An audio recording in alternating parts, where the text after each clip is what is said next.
to make a 4/4 sampler loop in odd time if you format a loop in your DAW first. The black box will still act as though it's creating 4/4 based loops, but we can compensate by changing the tempo of a pre-formatted click loop. We can fit odd times within the even chunks black box wants to loop. So let's start with 120 BPM as our baseline. If we're using 120 BPM in 4/4, let's divide 120 by 4. That gives us 30. If I add that back to my 120, that now gives me 5/4. So my 5/4 tempo is 150 BPM. In my DAW, I then need to create a 5/4 session at 150 BPM. I need to place a click on each quarter note in 5/4. Export that 1 bar, put it on your SD card, and then load it up on your black box. So it will look something like this. There are 5 clicks. Press the song button, you can see my tempo is set to 120 BPM. If I go back here, I've named it 150 BPM because in 5/4, this click will be 150 BPM. I have a sequence firing off this click track. Just 1 note, 1 bar.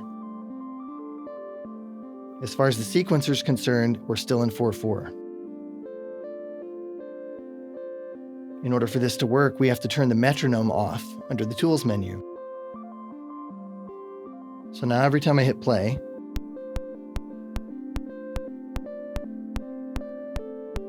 I have a metronome, but you can see the top left corner. The counter is still in 4, but I have a perfect 5/4 loop. I've recorded some guitars in 5/4, so check it out.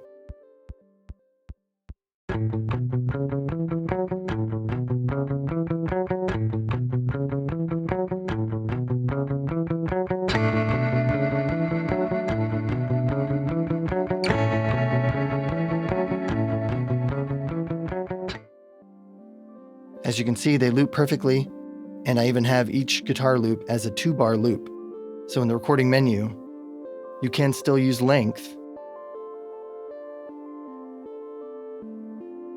but each bar will be 5/4.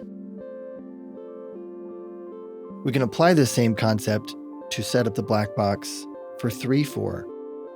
Again, starting at 120 BPM, let's divide that by 4 for 4/4, giving us 30. This time, we'll subtract that from 120, which equals a tempo of 90 BPM. So in our DAW, we need to create a 90 BPM tempo, set it to 3/4, put a click on each quarter note, import it and repeat the steps, and it will work the same way. This is how you loop odd time with a black box.